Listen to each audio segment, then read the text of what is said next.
on which we get our English words evangelist, evangelize, and evangelical. Amen? Broadly speaking, it is the whole of Scripture. Yung buong Bible, no?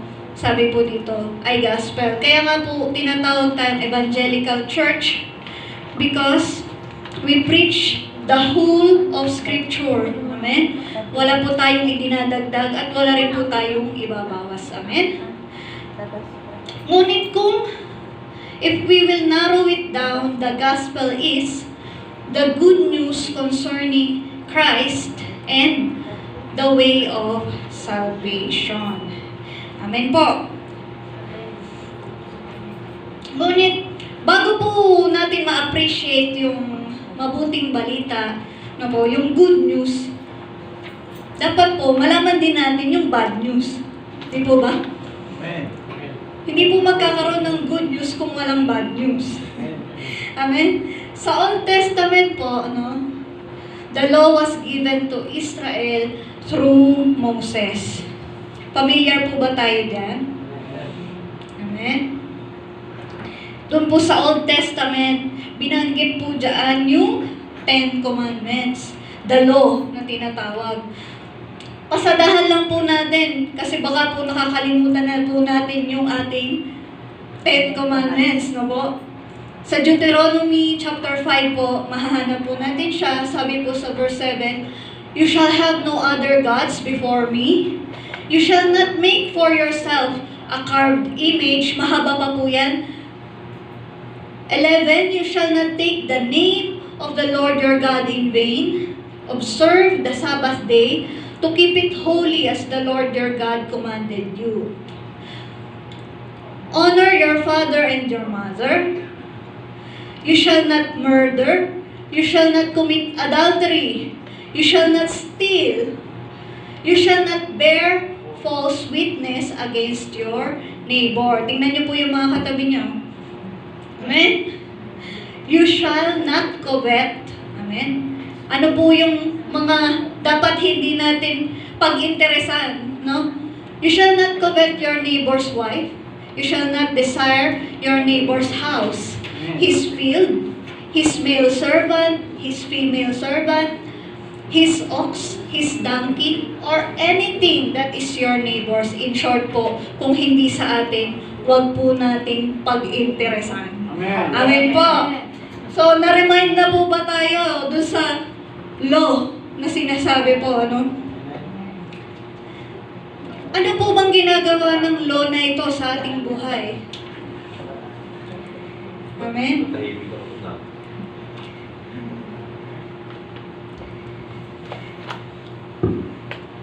Sabi po sa Romans 7, 7b, 9, "In fact, it was the law that showed me my sin."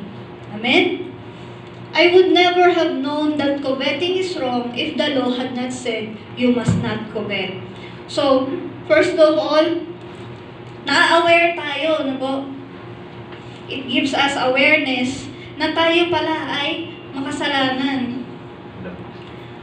No, nalalaman natin na, ay, mali pala yung ginagawa ko. Amen? Dahil po dito sa law na ibinigay sa atin.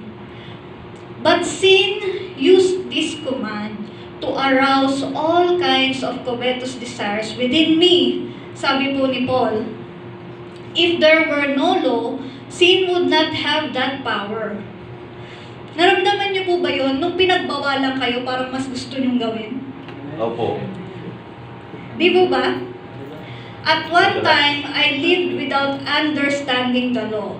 But when I learned the command not to covet, for instance, the power of sin came to life. No po? Yung dati, hindi mo naman naisip na magnakaw dun sa kasama mo. Pero dahil nalaman mo na mali pala yun, parang gusto mo nang gawin. Kapag sinabi nung teenager, huwag ka magdadrugs, ha? Parang naku-curious ka bigla. Bakit? Ano yun? Tapos gusto niya nang itry. So, the law cannot save us.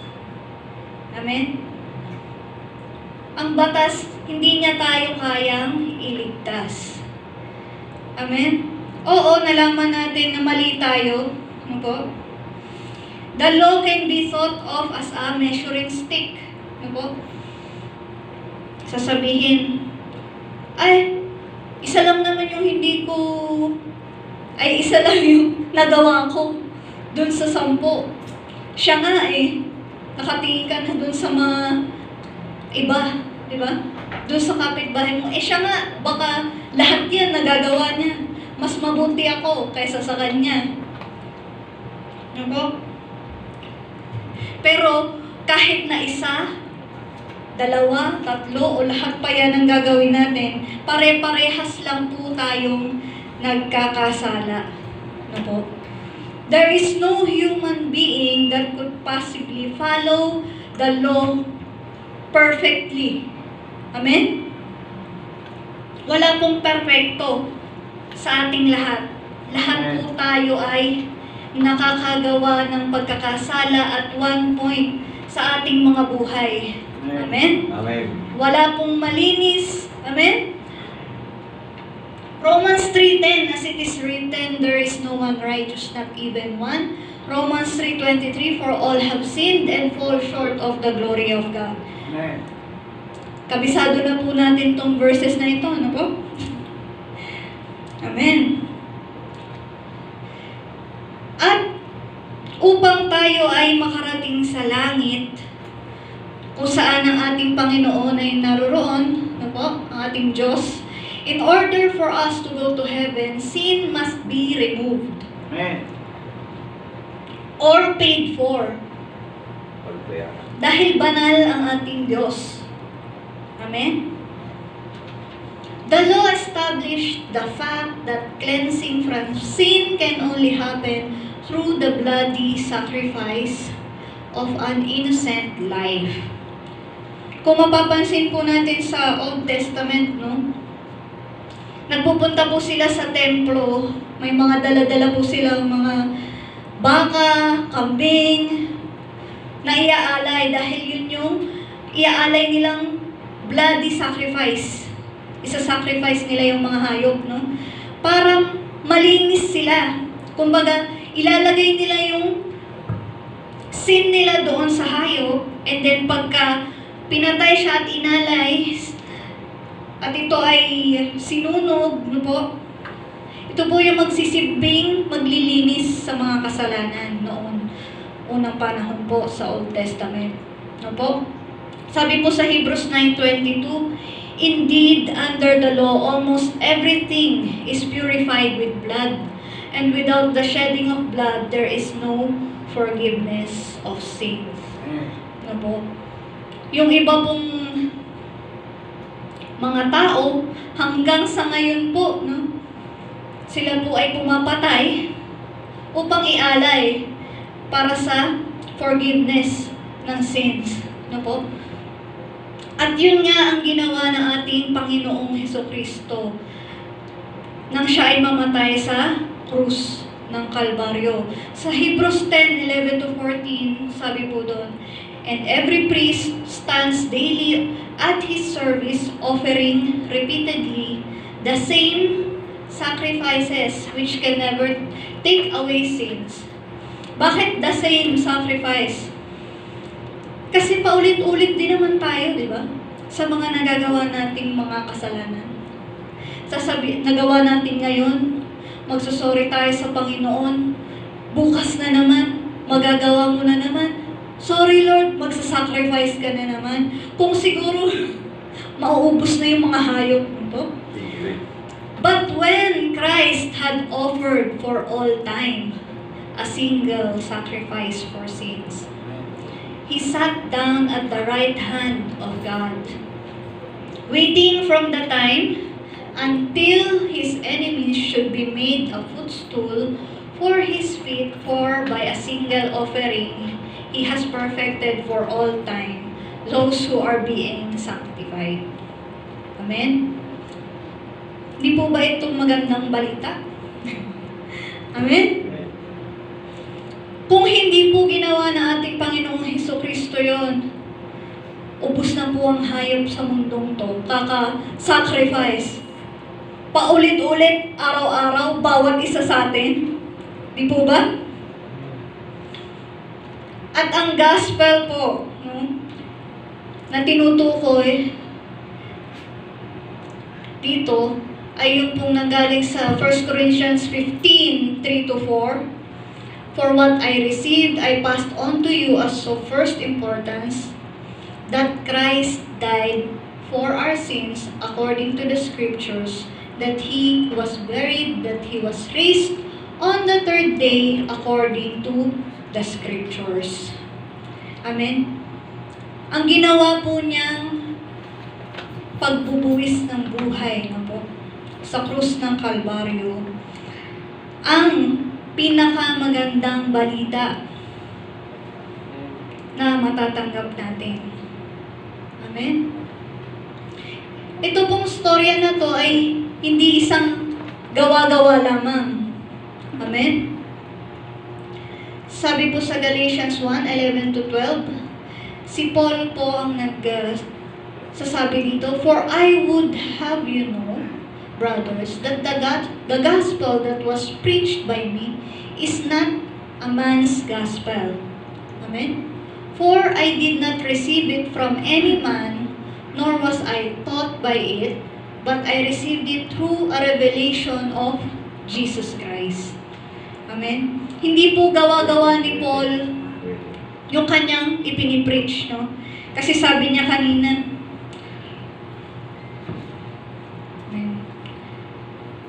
for what I received, I passed on to you.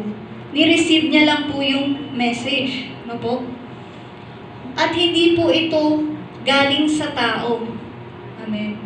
Ito po ay directly a revelation from Jesus Christ Himself. Amen?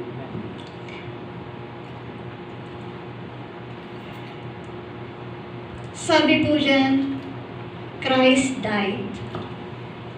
Hindi po ba parang ang weird na good news, Christ died. Kailan pa po naging good news yung may mamatay? Amen? Kaya nga po, nagtataka, no? Talaga namang hindi maintindihan ng mundo, no po? Yung pinananampalatayanan ng mga Kristiyano. Amen? Sabi dyan, it is the good news that Christ died. The death of Jesus Christ, the Messiah, the Son of God, is the center of the gospel. Naniniwala po ba tayo doon? Na ang pagkamatay ng ating Diyos na Jesucristo, ito po ang sentro, no, nung magandang balitang inihahatid sa atin. Paano yun magiging good news? No po? Hindi ba parang kahibangan, no po, na tayo ay nagagalak sa pagkamatay ng ating tagapagligtas? Di po ba? Sa mga pelikula, kapag namatay yung bida, di ba? Minsan lang yan sa mga Korean, mahilig mamatay yung mga bida. Pero sa mga Pilipinong mga movies, nako, laging buhay. Amen? Laging buhay. Dahil sabi nga, malungkot kapag namatay yung bida. Pero kabaligtaran po, no? Yung magandang balita ng Panginoon. Ang ating tagapagligtas ay namatay. Amen? For the message of the cross is foolishness to those who are perishing, but to us who are being saved, it is the power of God. Naniniwala po ba tayo dito? Amen. Sino po ba dito yung mga naligtas? Amen. Amen?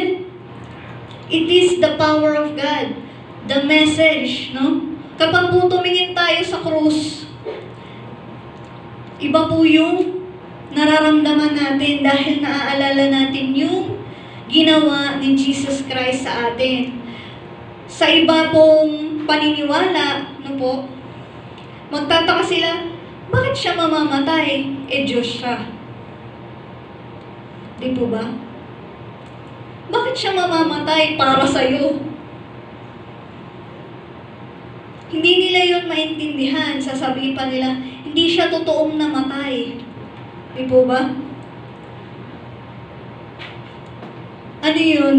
Gumawa lang ng theater act. No po? Kunwa-kunwarian siyang patay na siya, pero hindi pala. No po? So it is foolishness to those who are perishing. Sino po yung perishing? Yung mga hindi nananampalataya sa ating Panginoong Hesukristo.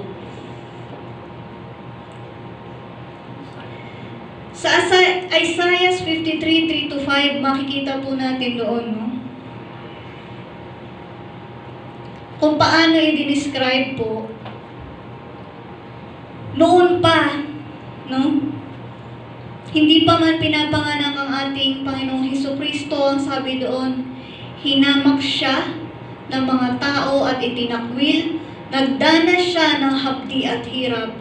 Wala man lang pumansin sa kanya, binaliwala natin siya na parang walang kabuluhan. Tunay ngang inalis niya ang ating mga kahinaan, pinagaling niya ang ating mga karamdaman, subalit inakala nating iyo'y parusa ng Diyos sa Kanya. Ngunit, dahil sa ating mga kasalanan, kaya siya nasugatan. Siya ay binugbog dahil sa ating kasamaan. Tayo ay gumaling dahil sa pahirap na dinanas niya at sa mga hampas na Kanyang tinanggap. Amen? Yung pong dinanas ng ating Panginoong Hesukristo, hindi po siya madali. Amen?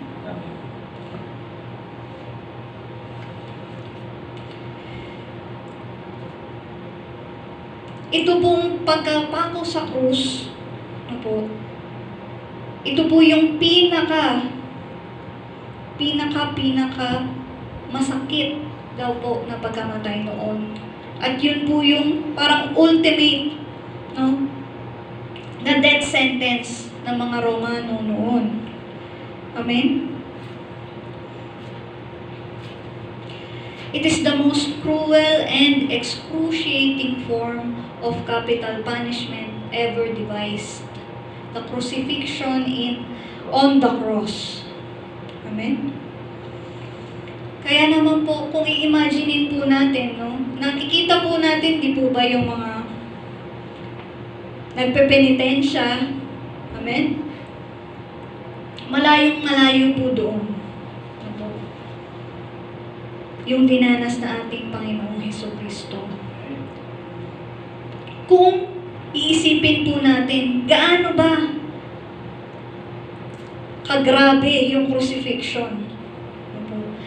Doon lamang naman po kinuha yung word na excruciating. Excruciating pain. Kung i-imagine natin yun, doon po nanggaling yung sa word na crucifixion. So, napakasakit po, di po ba? Kasi, ang gagawin po doon, no, i-expose yung likuran mo. Amen? Sa simula. Tapos, yung latigo na marami, sa dulo nun may mga hook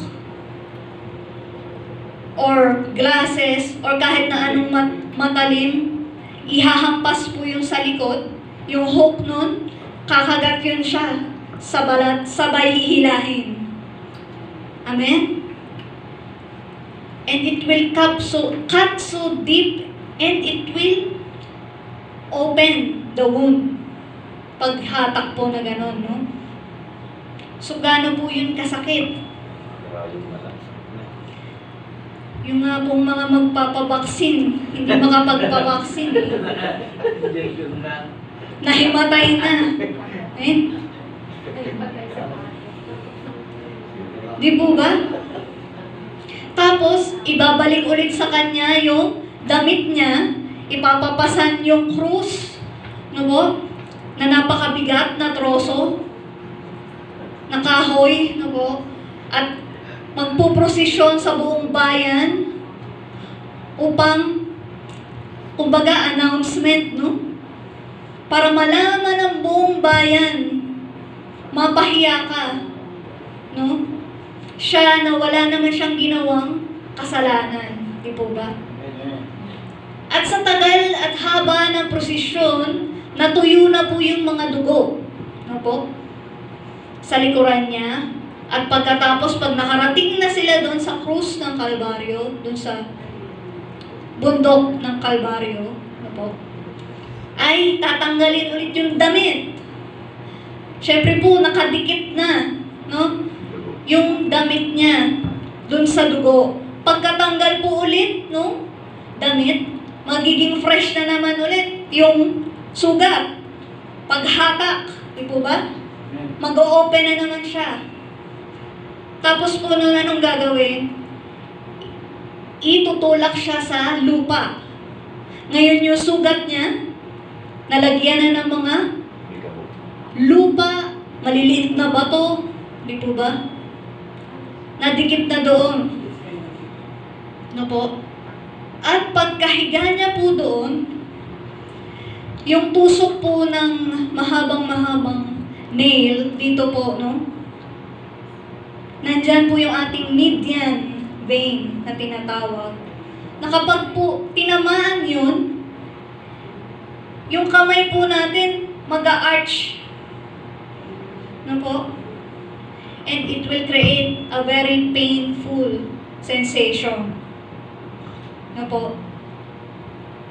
At pagkatapos po nun, no po, pati sa paa, ipapako. So, hindi ka makagalaw. At yun pong mga sugat mo sa likod, no? Kakaskas yun sa kahoy. No po? Hindi naman siguro nila lilihahin pa yung krus, no? Kikinisin pa nila yun. No po? So rough, naranasan nyo na po ba masalubsob? Yung napakaliit lang na kahoy na hindi mo maalis-alis. Tsatsaniin mo, sobrang sakit. Di po ba? So ano na lang po yung dinanas na ating Panginoong Hesukristo sa krus? Nabukas yung sugat niya sa likod. Bubuhatin niya yung timbang niya sa kamay. No po? Na nagagalaw yung vein mo dito na sobrang sakit. Yung likod mo nakakaskas sa mga puro salubsob na yung likuran mo. At kapag tumukod ka sa paa mo, yung pako naman sa paa mo ang sasakit. At kapag po humihinga tayo, no? Yung muscles natin dito, yun yung gagamitin natin, pero yung buong bigat mo ay naroon. Di po ba? So, paano kang mag-i-inhale kung yung buong muscle mo dito masakit? So, masakit ang buong katawan mo, at siya po ay inabot ng 3 araw. I'm sorry. Hindi po natin alam kung ilang oras siyang umabot na po. Doon kung gaano katagal niya yung tiniis sa krus hanggang sa siya ay mapabuntong hininga na. No po? At tinanong ang ating Panginoong Diyos, Lord, my Father, why have you forsaken me? Ano po?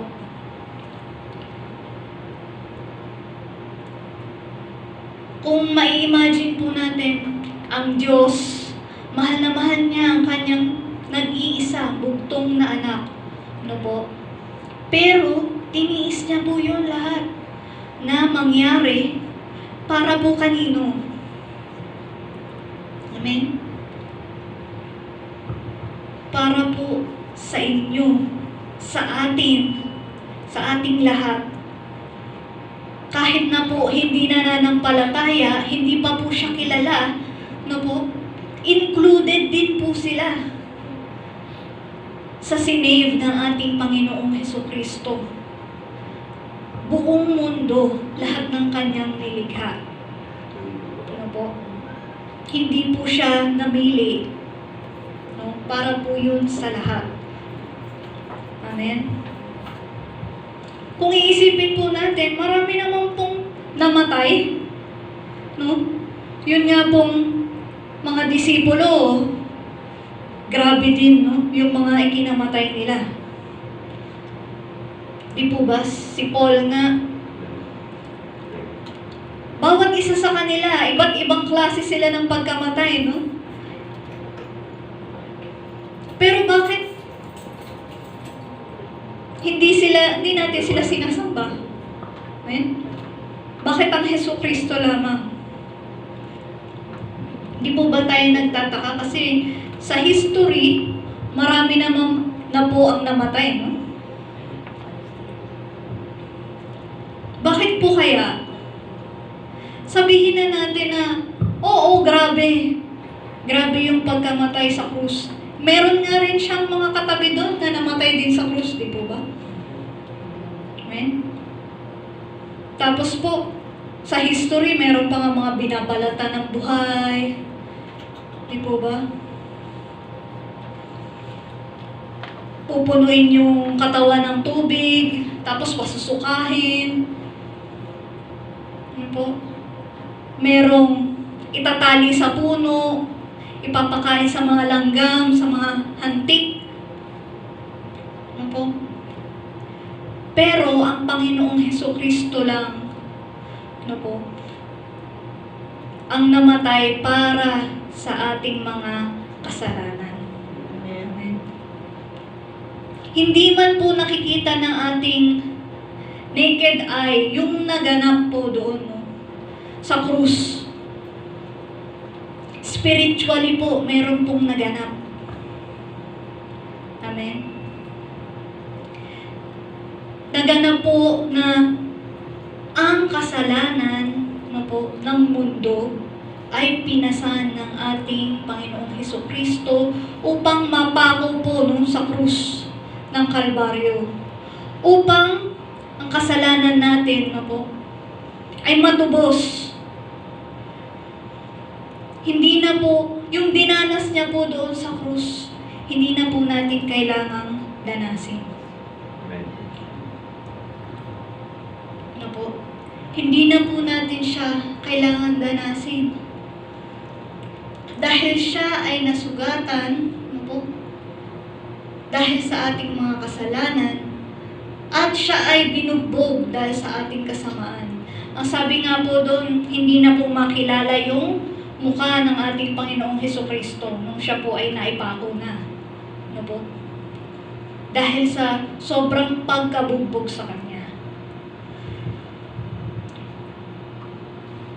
Bakit po ba natin ito inaalala? Para po ba tayo'y maawa sa Kanya? Hindi po kailangan ng ating Panginoong Hesukristo ng ating awa. Amen?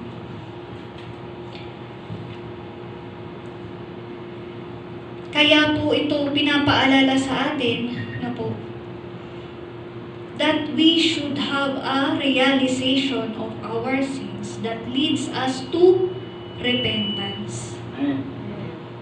Amen? Hindi po para tayo'y maawa sa ating Panginoong Hesukristo. Ano po? Kung hindi, malaman natin na tayo ay makasalanan, no? And that should lead us to repentance. Yun po ang mensahe ng krus. Ano po? Dahil ginawa na niya, di ba? Ang dapat na tayo ang nag-suffer, siya na po lahat ang kumuha. Amen? So, ito po yung center, no, ng gospel. Christ died for our sins. Siya po ay namatay nang dahil sa ating mga kasalanan.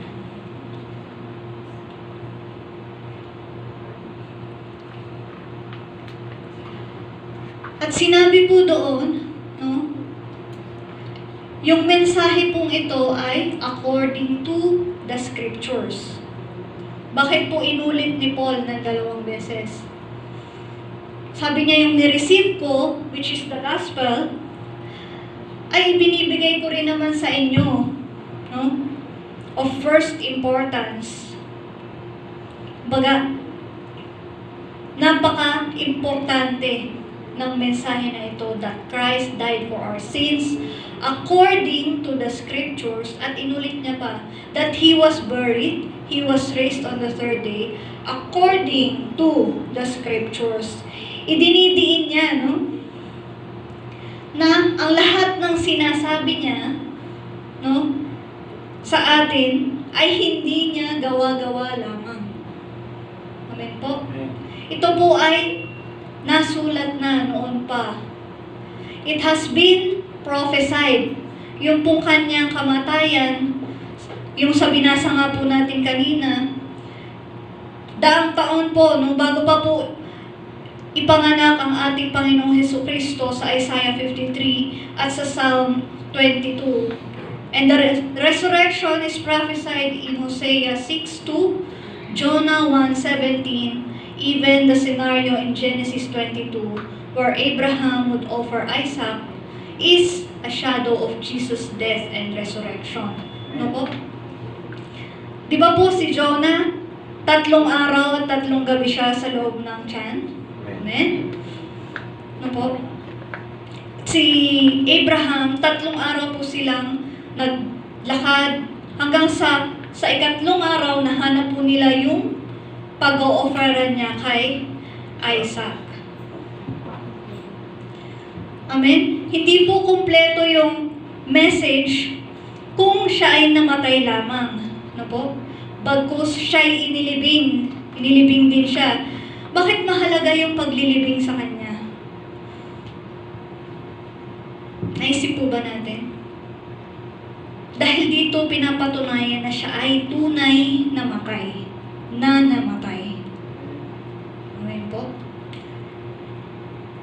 Meron po bang nailibing na buhay sa 3 araw? Marami na po ang nag-attempt niyan, no? Yung mga magician noon. Pero, hindi po sila umabot ng 3 araw. Yung iba naman po ay inabot na po talaga siya ng pagkamatay. No? Dahil nga po tinetesting nila na siguro kaya naman na malibing ka ng 3 araw tsaka mabubuhay ka ulit. Kasi nga hindi sila naniniwala na totoong namatay si Jesus Christ sa cross.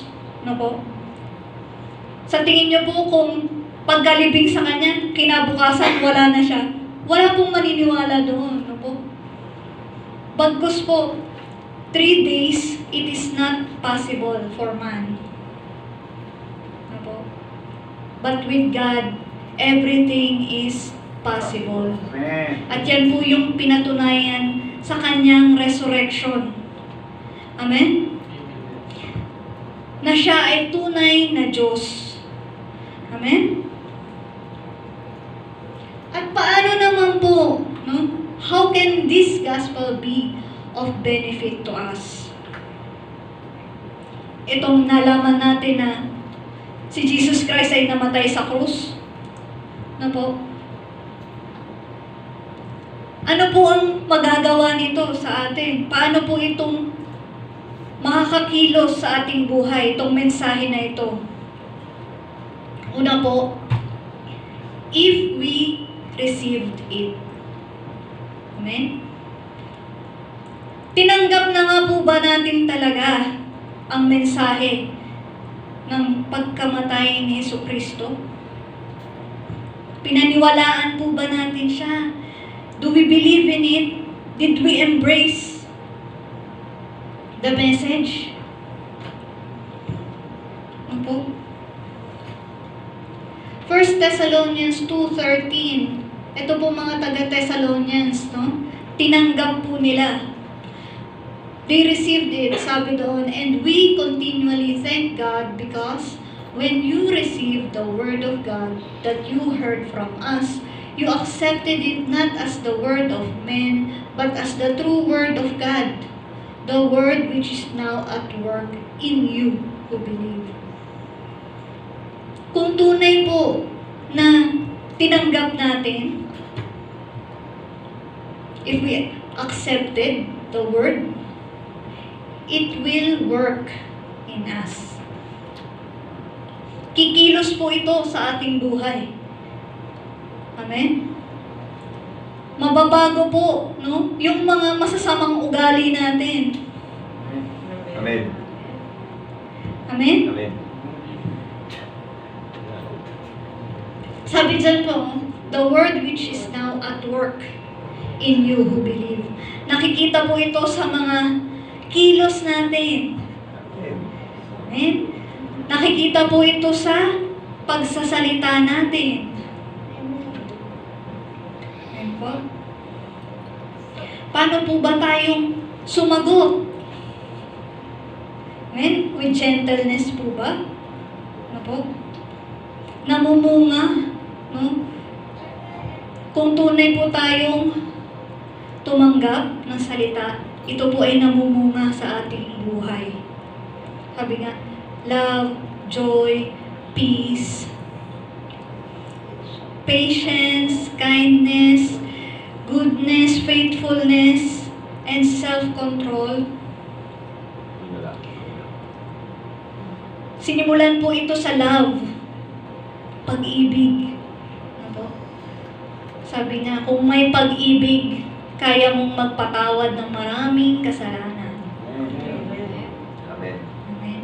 Kung may pag-ibig, ano po? May pagtitiis.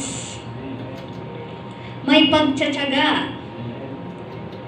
Amen. Nagagawa natin yung mga bagay na hindi natin kayang gawin ng dahil sa pag-ibig. Po. Pag-ibig. Kung noon po, wala pa ang Panginoong Hesukristo, the law was given to us. Pero nung dumating po si Jesus Christ, naging pag-ibig na po, no? Love the Lord your God with all your heart, with all your mind, with all your strength. And the same, love your neighbor as yourself. Pero ang nangyayari po, no? Love myself lang. Self. Bahala na sila sa buhay nila. Malalaki na sila. Ganun po ba? Sarili lang po natin yung ating iniintindi. Love one Ano? another. Pero sabi nga, unahin natin, no, yung kapatid natin bago yung mga pangangailangan ng ating sarili. Mamaya po sa pagkain, malalaman po natin. So, kung sino yung pagkipag-unahan. Amen. Praise the Lord. Sabi po, no, the gospel can be of benefit to us if we stand firm in it. Una po, we received it. Now we are standing firm in it. Sabi po sa 1 Corinthians 15:1, yung sa verse po natin. Now, brothers, I want to remind you of the gospel I preached to you, which you received and in which you stand firm. Pinaninindigan po ba natin yung ating pananampalataya? Amen. Amen? Kahit na po ba sa kagipitan? Amen. Alam niyo po, nag-renew po ako ng lisensya sa PRC. Ano po? At ang dami-dami nilang hinihinging requirements. Nag-fill up lang ako online, akala ko madali lang. Ay, madali lang, nagbayad na, gano'n, may resibo na. Ano po. Nung i-claim na, yan na po. Kapag po hindi PRC ID holder ang kukuha, kailangan po ng special power of attorney. Kahit na nanay ko na yung kukuha. Kahit dalhin niya yung birth certificate ko, na nandun yung pangalan niya, na anak niya ako, hindi pwede. Kailangan may SPA. Ano po? Tapos, kailangan, nasaan na po yung application form? Hindi na print. Nasaan na po yung ganito, ganyan? Yung ID, yung photocopy po nung old ID. Kailangan. Yung pong ID ko na yun, hindi ko po siya nahawakan dahil po, nung nirenew din po yun noon, wala rin po ako sa Pilipinas, na-claim po yun ng ate ko, hindi pa po masyadong mahigpit noon. Tapos, nirenovate po yung bahay namin, hindi niya po makita kung nasaan yung ID ko. Ngayon, wala pong picture yung likod. Ano po? And hindi po malapit sa bahay namin yung pinagkiklaima ng ID. Ano po? Babiyahe ka pa po. Tapos pagdating mo doon, wala, kulang, ganyan, ganun. Di po ba? Yung patience natin, no? Habang may dinaranas tayong napakasimple, no po, na bagay, ano po ba yung mga lumalabas sa mga bibig natin? Kapag mahaba ang pila, kapag traffic sa kalsada, no po, mga simpleng bagay, pero doon po nakikita, no, yung tunay na tayo. Kung talaga bang tayo yung mga tagasunod ni Jesucristo. Amen po.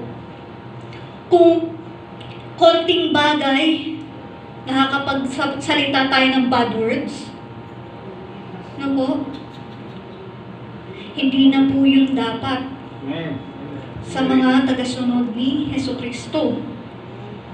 Amen? Yung pong temper natin, no? Yung high blood. Yung high blood tumataas. Sabi nila. Tumataas yung high blood. High blood na, tumataas pa. Ano? Nagagalit po ba tayo kaagad-agad? Pwede naman pong magalit, wag lang daw po magkakasala. Amen. Amen? Isarado po natin yung bibig natin, no? Kapag po tayo nagagalit. No? Magbilang po muna tayo na hanggang 10 at huminga ng malalim. Bago po tayo magbigkas ng salita dahil kung galit po tayo, 99.9% hindi po kalugod-lugod sa Panginoon yung masasabi natin at lalabas sa ating mga labi. Ano po? Kung tayo po ay galit, magpahangin na lang po muna tayo sa labas. Ano po? Amen? Magkaroon po tayo ng pagpipigil sa sarili. Amen? Palakpakan po natin ang Panginoon. Amen? Are we standing firm, no? Sa ating pananampalataya? No? Not like the Galatians, sabi niya. Yung mga Corinthians, very good sila, no? They received and they stand firm. Pero kabaligtaran naman po sa Galatians, sabi ni Paul, sa chapter 1, verse 6 to 7, I am amazed. No? Namangha si Paul, how quickly you are deserting the one who called you by the grace of Christ and are turning to a different gospel, which is not even a gospel. Evidently, some people are troubling you and trying to distort the gospel of Christ. Amen? Chapter 1 pa lang po yan ng Galatians. nakita na po agad ni Paul yung mga taga Galatians, no?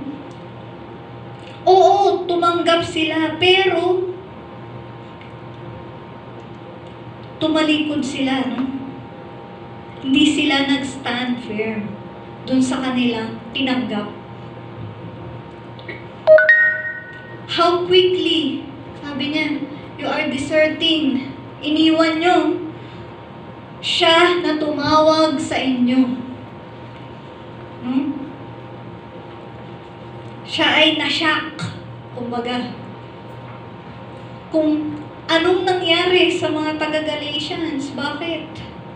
No? At sila ay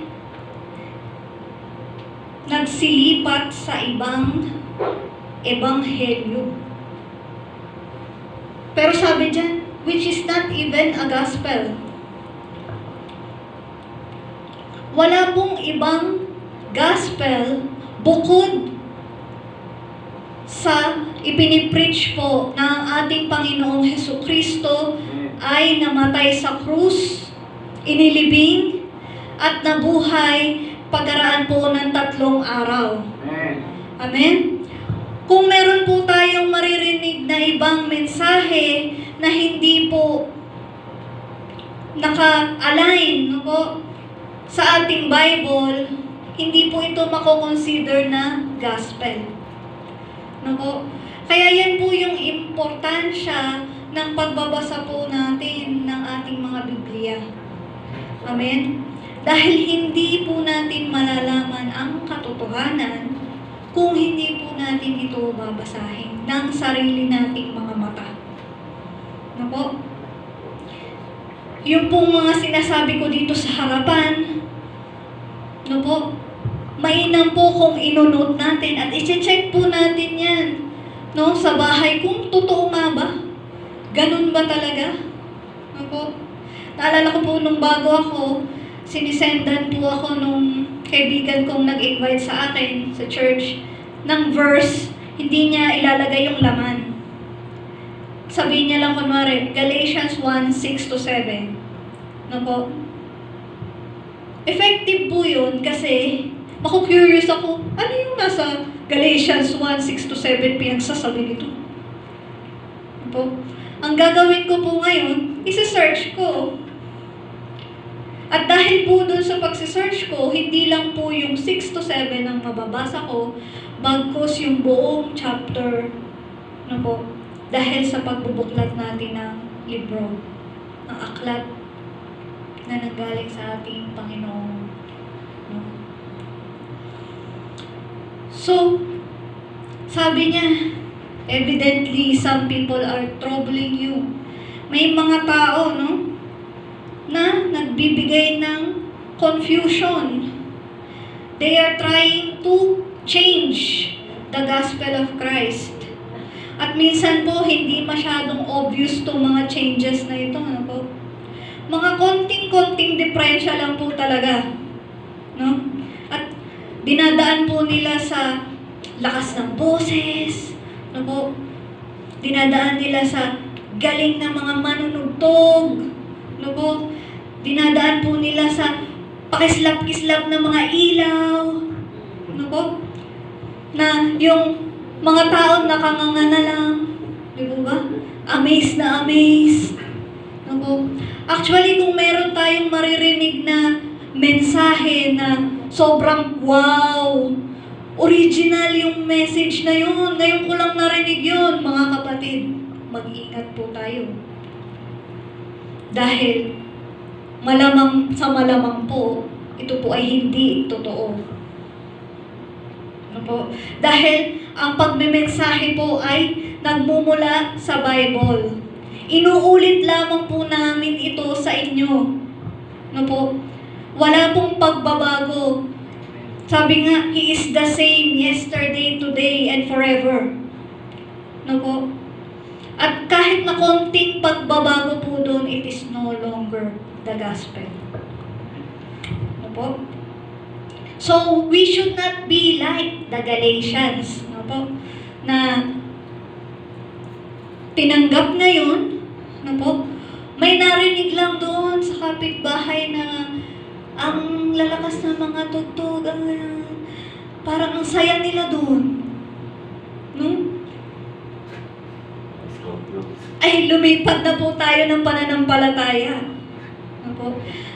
O baka naman po, inoferan tayo ng salapi, ng ginto, o anuman. Ay, lumipat na po tayo. Parang sa eleksyon lang. Malapit na po ang eleksyon, no? Ang lahat po ng bagay sa mundong ito, no, ay they will perish. Pero yung tinanggap natin na pananampalataya, ito po ang nagligtas sa atin. Sa buhay, no? Ito po ang magdadala sa atin sa buhay na walang hanggan. Kaya po, worthy to stand firm dito po sa pananampalataya natin. No po? At number 3, the gospel can be of benefit to us if we will continue to hold fast in it. Hindi lang po sa tinanggap natin, ngayon po ay nananatili tayo. How about sa future? Ano po? Hindi po natin alam kung gaano pa po kalayo ang takbuhin natin dito sa mundo. Praise God kung bibigyan po tayo ng mahabang buhay ng ating Panginoong Diyos. Di po ba? Hindi po natin alam kung ano pang magaganap sa mga buhay natin. Di po ba? Revelations 3:11, warrior verse po natin, I am coming soon. Sabi ng ating Panginoong Hesukristo, hold fast what you have so that no one may seize your crown. What do you have? Ano yung binabanggit niya? Ito po yung ating faith. Ito po.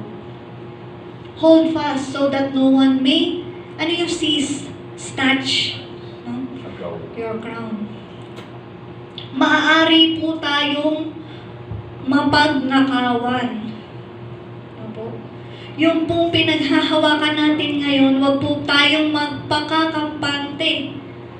Ano po? Dahil, ano po ang dahilan? Sabi po sa Matthew 24:5 at 11, for many will come in my name, saying, I am the Christ, and they will lead many astray. Marami pong magpapanggap, no po, na sila ang tunay na Hesukristo. Ngunit, wag po tayong maniniwala. No po? Sa 11, many false prophets will arise and lead many astray. No po? Hindi po kukonti yung naloloko, yung napapaniwala. Bilangin po natin kung ilan po tayo sa kwartong ito. Compared po sa nasa labas. Di ba po? Sa balad. Ngayon, F1.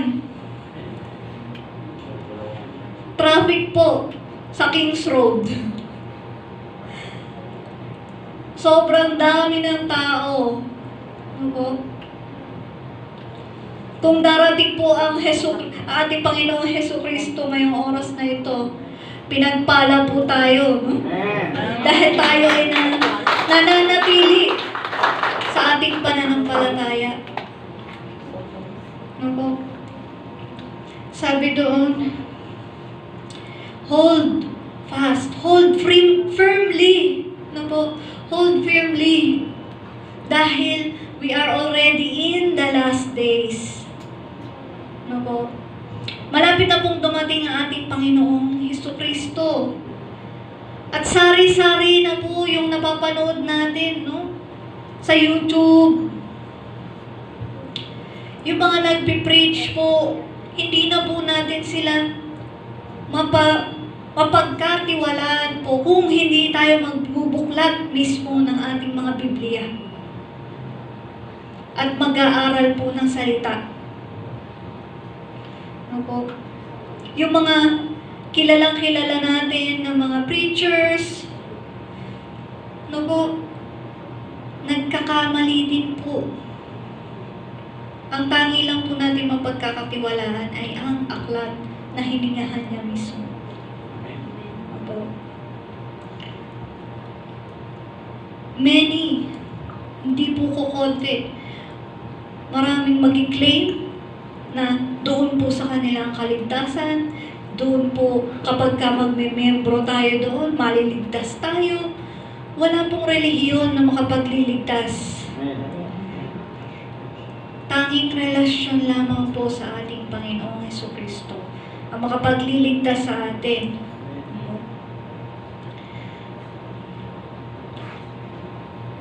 Marami po ngayon talagang ginagamit po nila yung Word of God. Pero yung interpretation po nila ay iba. Kaya po, matuto po tayong humingi ng gabay sa banal na Espiritu. Hindi po tao ang makakapag-explain sa atin ng full detail pagkus kung ano po yung i-reveal sa atin ng Holy Spirit. Kaya po tayo ay mag-ingat. Conclusion na po tayo. Amen. Be reminded, my dear brethren, of the gospel that was preached to you. Muli po, pinaalalahanan po tayo, ang bawat isa sa atin. Pinaalalahanan po tayo ng ebanghelyo na itinuro sa atin. Ilang buwan na po ba tayong nakakadalo? Ilang taon? Everything that was preached to us, inire-remind po tayo, which you received, in which you stand, and by which you are saved, if you hold fast to the word that was preached to you, unless you believed in vain. Palakpakan po natin ang Panginoon. Yes, Lord O God, O hallelujah, hallelujah, Father God. Maraming salamat, Panginoon, Lord God, sa mensahe mo, Panginoon, Lord God, sa araw na ito sa amin, Lord God. Na ito nga, Panginoon, Lord God, magsilbing paalala sa amin, Panginoon, Lord God. Na tanging si Jesucristo lamang, Panginoon, Lord God, ang nagligtas sa aming buhay, Panginoon. Na noon kami, Lord God, ay nalulugmok, Lord God, sa kadiliman. Ngayon po kami ay nasa kaliwanagan na. Maraming salamat, aming Diyos Ama, sa pagbigay ng iyong anak na si Jesus, Panginoon, Lord God. Upang kami, Panginoon, Lord God, ay maligtas, Panginoon. Salamat sa mensahe ng krus, Panginoon, Lord God. Salamat, Panginoon, Lord God, dahil hindi mo kami pinabayaan, Lord God, na mamatay eternally, Panginoon. Lord, help us, Panginoon, Lord God, to believe your word, Panginoon, Lord God. Help us, Panginoon, Lord God, to stand firm in it, Panginoon, Lord God. Panindigan namin, Panginoon, ang mensahe mo, Panginoon, Lord God, ang aming tinanggap na pananampalataya sa iyo, Panginoon. Nawa nga po, Panginoon, Lord God, sa aming takbuhin dito sa mundong ito, Panginoon, Lord God, ikaw lamang, Panginoon Jesucristo, ang makakatulong sa amin, Panginoon. Wala nang iba, Panginoon, Lord God. Ikaw lamang, wala nang iba. Lord, bless each and everyone that heard your message, Panginoon, Lord God. Balutan mo po ito ng iyong banal na dugo, Panginoon. Iukit mo po ito, Lord God, sa puso ng bawat isa, Panginoon, Lord God. At nang ito, Panginoon, Lord God, ay ma-remind sa amin sa oras ng pangangailangan, Panginoon, Lord God. Lord, we bless Bless this church, Panginoon, Lord God. Sector I, Panginoon, Lord God. Sa pangunguna po ng aming Pastor Martin, Panginoon, Lord God. Pastor Noel, Panginoon, Lord God. Bless this church, Panginoon. Empower the leaders of this church, Panginoon, Lord God, including the elders, the deacons, Panginoon, the Levites, Panginoon. Continue to increase their number in Jesus' name, Panginoon, Lord God. And Lord, dinadalangin din po namin aming Pastor Ver na umuwi ng Pilipinas, Panginoon, Lord God. Pakaingatan mo po siya, Panginoon, Lord God. At kami po ay maghihintay, Lord God, sa good news, Panginoon, Lord God, na ibabalita ng aming Pastor Ver sa kanyang pagbabalik po sa Jeddah, Panginoon, Lord God, na safe and sound, Panginoon, Lord God. Lord, we continue to worship you and glorify your name. Thank you for the victory of your message, Lord God. This is our prayer with thanksgiving in the name of the Father, and of the Son, and of the Holy Spirit. All your saints says aloud, Amen.